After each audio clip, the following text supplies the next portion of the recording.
2STV te mu gaañu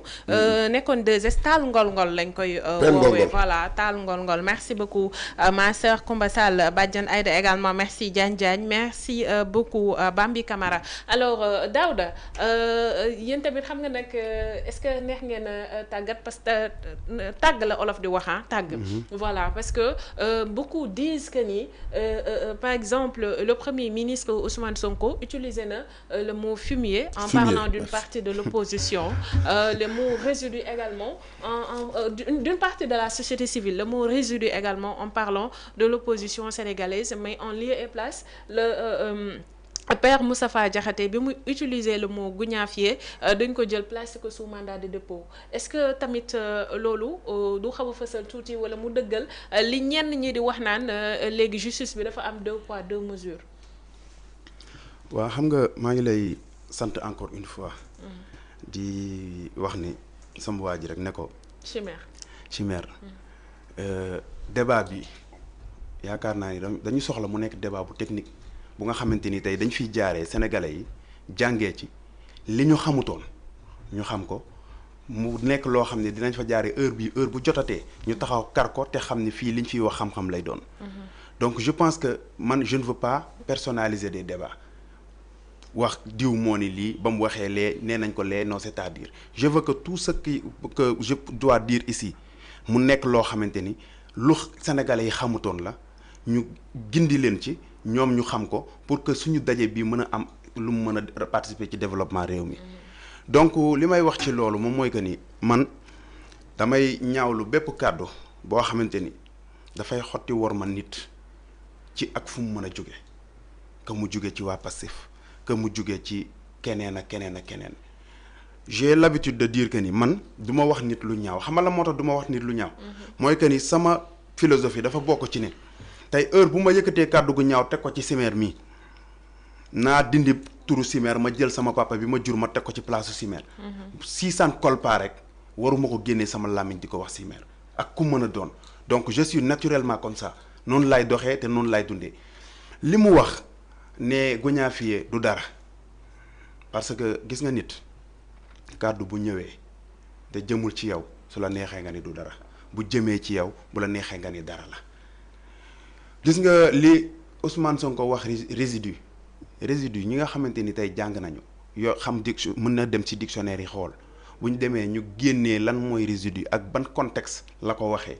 du lu ñuy tëkkale ak guñaafiye ak ku xam guñaafiye lan lay signifier. ah waaw mais daaw de fumier nag. non maa ngi ñëw benn par benn laay ñëw. maa ngi ñëw d'accord maa ngi ñëw. donc la ma cay wax ci côté boobu noonu. mooy c'est diamétralement opposé ñaari mots yooyu ñu leen di utiliser ñu leen di comparer. ce n'est même pas comparable. parce que yaakaar naa wax naa ko ci sama benn émission bi may wax lan mooy guñaafiye te tey bi muy wax guñaafiye. jàkkaarloowul ak man Daouda mu ni ma yow guñaafiye nga wala mu ñëw Rougui wala Simer yow guñaafiye nga il a adressé directement ce terme là au président de la République et son premier ministre directement te dafa am loo nga xamante ne dañ ko teg mooy man tey bu ma ñëwee ma taxaw jàkkaarloog Simer mii wax ko dara li ma yoon di toppee bokkut ak ma jàkkaarloog le président Macky Sall bi mu fi ne wala Bassirou Diomaye Faye ne ko nangam ak nangam bokkul donc tey mën naa ñëw Rougui saaga ma ndey tourné saaga ndey le président de la République mais lim ma saaga ndey bu ma jugul man ma porté ko ji plainte dara du ko ci fekk parce que c'est entre 2 personnes yu nga xamante ni tey jii ay comment dirais ay personnes lambda la ñu nga xamante ni exercer wuñu benn pouvoir boo xamante ni dafa jóge ci le président de la République à plus forte raison que nga jël terme bi jëmale ko direct ci ki nga xamante ni moom mooy le chef suprême des forces armées. Donc boobaa le procureur a le droit d'autosaisir ci loolu noonu def liggéeyam bu fekkee ni tey jii Ousmane Sonko dafa ñëw wax bu nga xamante ni ñoom ñi mu ko wax dañu jàpp ne li mu leen wax nii dafa ñaaw nañu jël ñu dem porter ko plainte. jàpp nga ne dina mujj fenn. non man xam nga du ma ni dina mujj fenn du mujj fenn parce que je ne suis pas un juge ni un procureur. te jàpp naa ni tey jii bi Pastef yéegee au pouvoir ba léegi. mën nga compter ay jeunes patriotes yoo xamante ni wax nañu nit lu ñu warta wax ñu jàpp leen tëj mais durant les 12 ans que Macky Sall a fait au Sénégal doo ma limal benn apériste boo xam ne génn nga saaga Ousmane Sonko wala Barthélémy Diaz wala Khalifa Sall wala keneen ñu dugal plainte mu am fu mu mujjee kon on peut dire que ni changement mu ngi am le changement nag il est toujours progressif dafay dem petit à petit mais on ne peut pas imposer un changement brusque boo xamante ne dañuy ñëw tout change parce que tamit fi nit ñi nekkoon di def la ñu doon def démb ba Barthélémy Diaz di génn di ko kaas di yuuxu di wax keneen di génn di ko kaas les mêmes personnes jusqu'à présent des nañu fa donc dama gëm ni man bu fekkee ni da nga ni benn système dafa ñëw taxaw nga ni système bii kat dañu ko war a éliminer enterrer ko pour indi benn rupture au Sénégal képp ku nga xamante ni jàpp nga ne nit la ci système boobu da nga ko war a jël nga teg ko ne génnee ko ba ñu set wecc nga teg rupture bi nga bëgg a teg mu jàll. très très bien alors Daouda beneen laaj bi nga xamante ni bëggoon naa la ko laaj mooy est-ce que tey jotul tamit yenn responsable yi nga xamante ni ñoo nekk Pastef y compris le premier ministre ñu xoolaat un peu seen champ lexical je m'explique benn par benn ci lay ñëw Baki Demba Ndiaye dégg nañ Cheikh Thioro Mbacké en parlant du président de la République mu ne Bassirou Diomaye Diakhar Faye mënul am dëgg ci kaw Ousmane Sonko. Waly Diouf c'est un habitué des faits xam nga kooku moom loolu ñëpp xam nañ ko moo xam nga nekk Pastef wala nga ñàkk nekk Pastef ndax chaque jour ak li muy wax mu ne il faut couler les koulouna il faut dissoudre l'APR il faut tamit ñu daal di dissoudre li nga xamante ni mooy conseil constitutionnel ak OFNAC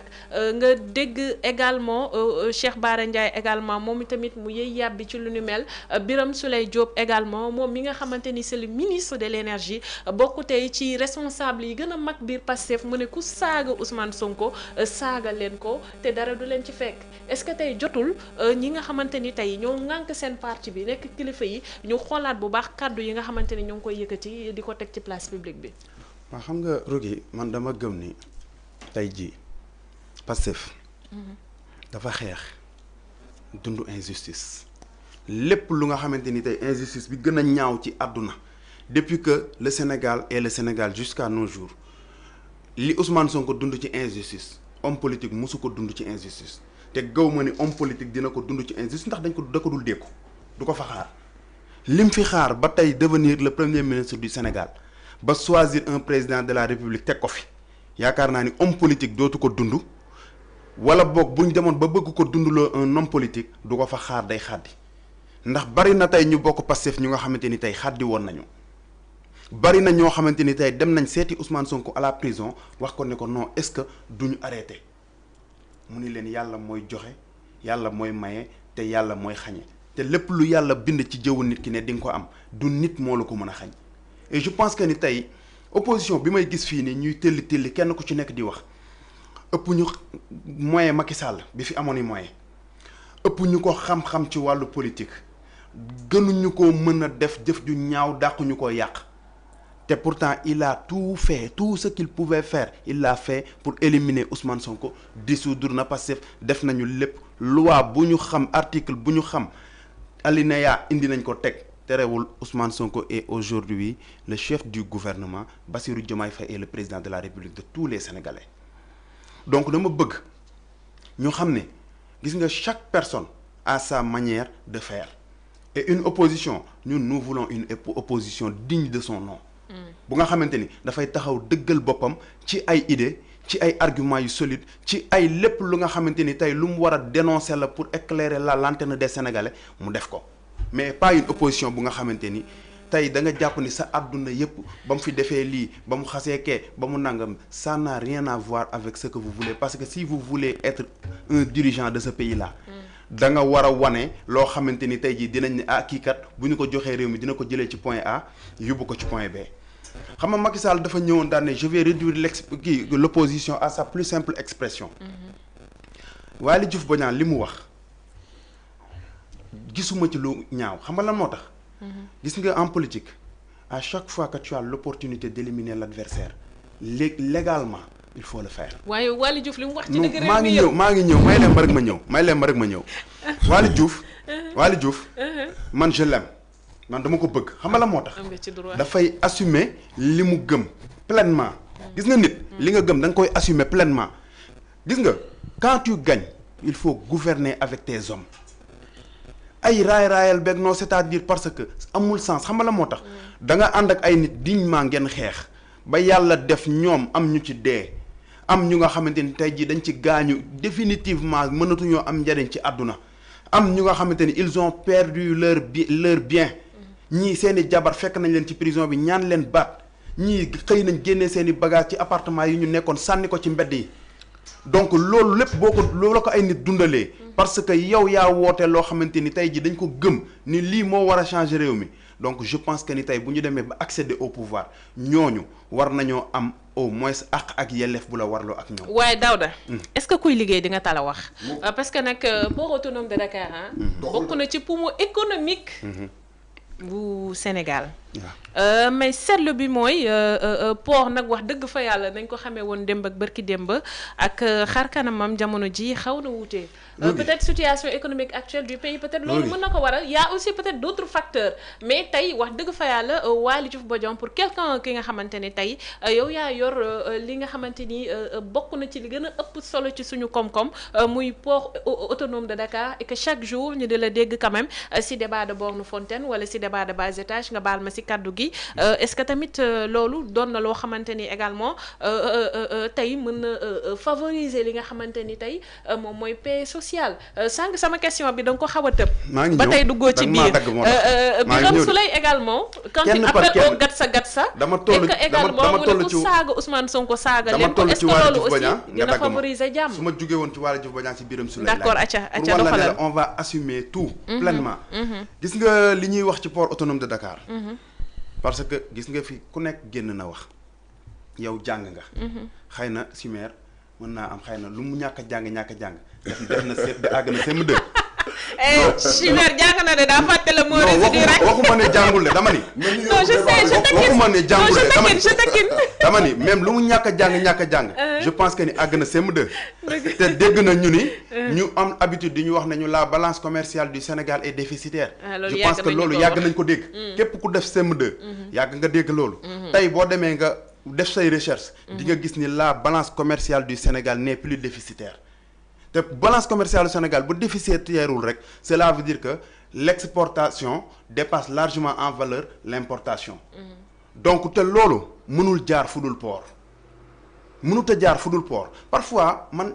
dañu bari opposants yoo xamante ni ils n'ont même pas le temps d'aller faire des recherches. dañu bari ay opposants yoo xamante ni xamuñu dara jànguñu mais seen temps yëpp xam nga lan la. saagante teesante kërëng-rëng comme ni mu amee ci Pastef ñoo xamante ni dañu war a bàyyi li ñu nekk ñu dem jàngi parce que xam nga la moo tax Sonko daf leen ko wan bi mu ñëwee daf leen ne leen man je travaille avec ceux qui vont participer sur le développement de ce pays là. dem jëli ñu nga xamante ni amaana sax nit ñi sonnee woon ci projet bi sonnee wuñ ko ci mu ñëw jox leen ay postes de responsabilité ñu gérer ko donc comment se fait-il qu'on a une balance commerciale qui est excédentaire ba pare ñu ni port doxul. waaye chiffres yi ANSD génne nag maa ngi ñëw wala doo génnee conteneur. maa ngi ñëw non dëgg wala doo voyage doo dem Chine ak yooyu. may ma ñëw man li ma lay wax ni c'est technique. soxlawul rugi di dem port wala muy dem feneen pour xam li may wax. ku jàng da nga koy xam. la balance commerciale ne peut pas être excédentaire au moment où les gens disent que ni port doxul parce que mënoo def exportation mu génn te jaarul ci port. mënoo def importation mu génn te jaarul ci port donc ku taxaw nga ni port doxul loolu yow sa xalaat la. mais léegi la question qu'on doit poser mooy kon li ñuy importer ba tax wala li ñuy exporter muy génn fan la jaar. am na jaar yooyu la jaar léegi chiffres yi ANSD génne nag. chiffre d'affaires yi nga xamante ne ANSD nee na am na une baisse de 17,1% bu moom bon loolu moom xoola def ko entre parenthèses di nga ci tontu. mais ñu ñëw ci li ma la wax. ñenn ñi nga xamante ni tey ay responsables Pastef lañ pour man li ñu war a def mooy benn discours de cohésion et de paix sociale parce que nag les Sénégalais yéen lañ fal Daouda pour que ngeen nekk au destiné de ce pays-là et dans un pays où tout est urgence quand même pour man ci ay ministres ak ay députés ak ay directeurs yoo xamante ne tout le temps da nga leen di dégg ay ñuy jàllale ay messages yoo xamante ni dafay xaw a ñaaw wala peut-être yenn yi sax c'est un peu incitatif à la violence parce que Birame Souleye mu ne gatsa bi waruñu ko fay jëlee parce que moom moo ñu indi fii ñu nekk aussi quand même ci réew moo xamante ne dañoo soxla jàmm là aussi ça pose problème. waaw xam nga tey bi ñu gañee ñi nga xamante ni xeex nañu def gatsa bi jàkkaarloo ki fi nekkoon wan ko ne ko ñun duñu ay tapet ba mu xam ne ñii duñu reculer yoota ba yàlla def tey ñu am li ñu am dañu baissé arme yépp toog commencé jàkkaarloog sénégalais yi Diomaye nekk un président bu nga xamante ni c'est un fédérateur bari ñoo nga xamante ni tey bokkoon nañ ci ñi doon jël ay vidéo wala ay image wala dara di ko dugal di ko jox ay fu ne pour ñu jàpp yenn autorités yi nekk biir Pastef mu tourné collaborer ak ñoom am ci ñu nga xamante ni tey jii dañ leen di fekk fa ñu nekk mu leer ko ne ñii ay liggéeykat lañu mu bàyyi leen fa ñu nekk di liggéey ñu fay liggéey donte ànd ñu woon ak moom je pense que ni tey loolu lépp bu taxawee am nga kon yaa ngi def effort au moment où tu as des gens yu nga xamante ni am nañu xam-xam bi. pour ñëw mën a doxal loolu. mais defoo ko am na ci ñenn ñoo xam ne da nga leen fa ba nga gis ni à chaque fois dañuy jël fu wax gën a ñaawee fu wax gën a bonee dañ koy jël di ko teg ci kaw Ousmane Sonko ndax lan parce que ils ne sont pas des opposants gis nga l'opposant c'est celui qui n'a pas la même idéologie politique avec toi kooku mooy taxaw opposé la mais celui qui a la haine bu nga xamante ni kenn mënu ko mesurer envers une personne kooku nekkatul opposant kooku ennemi la te ennemi bu fekkee ne nit ki dafa taxaw déclarer la comme ennemi da ngay jàkkaarloog moom avec la manière gis nga borom caq du xeex ak borom baatu nen te yàlla dafa def gars yi ay borom baatu nen lañ instant bii nii lan la ñuy yóotu mooy bu ñu ne bëreet songo bi am na caq ba lañ naan yóotu dagg sànni ci tali bi ngeen yem te loolu noonu lu ñu war a mën a moytu la gis nga dafa am loo gis ci àdduna dafa am ay couches yoo xam ñoo koy composé Pastef daa am ay couches yoo xam dañ ko composé am ñoo xamante ni seen liggéey réseaux sociaux yi la jàkkaarloo kulunaa yi nga xamante ni bëgguñu Sénégal seeni intérêt crypto personnel la ñu bëgg ñu jàkkaarloo ak ñoom ci lu mu laaj avec la manière am ñu nga xamante ni dañoo taxaw pour défendre la base insérer des cellules massifier yokk parti bi mu am doole ndax tout le monde est patriote gars yi dañu bëgg Pastef nañ ubbi buntu yi les sympathisants dugg nekk ay militants am ñu nga xamante ni Ousmane Sonko daf leen a woo ba ñu ñëw mu ni leen dama leen a nommé te politique loowuma leen soxlawuma ngeen wut base soxlawuma dara ci yéen lu dul ngeen dem redressel ma boîte bi ma leen di jox ndax nag Sénégal may ma maa ngi ñëw ci yow léegi ndax nag Sénégal bi ñu ciy jot la majeure partie des directions yi nga xamante ni jot nañ ci dañoo fekk mu ndërmeelu dajale ab clientèle politique bu nga xamante ni rugi boo fa demee yow mi war a ñëw soxla le directeur fi nga war a toog salle d'attente bi ay personnel bi ñoo fay toog ndax fees tellement que dajale ay nit ñu nga xam te amuñu sax diplôme xamuñu sax nan la ñuy defee accueil xamuñu sax nan la ñuy utiliser courrier administratif nga dajale leen teg fa puudaru peñewu jëndi ndekki ñëw jëndi añ ñëw ngoon ñu ñibbi ñu yëkkati xaalisu réew mi di leen ko fay je pense que ni tey soo ñëwee fekk lu mel noonu tu as toutes les peines du monde pour au moins sax su weer dee nga mën leen a fay donc soo demee am ci réew mu mel noonu nga nekk ci non vraiment da ngay xam ne lii nii yow talatu amatoo sax jotu politique te bari na DG amul benn DG boo xam te ni Ousmane Sonko nommé na la ba pare ne la damaa bëgg nga dem sa gox nga nekk fa maire wala nga nekk fa lam bañ na ko ba Pastef ñun dañoo teel a tàqali ko loolu mooy soo nekkee DG wala nga nekk ministre soxla woo municipalité soxla woo conseil départemental li nga soxla mooy concentré wu ci liñ la dénk jusqu'à ce que muy jeex. Très bien.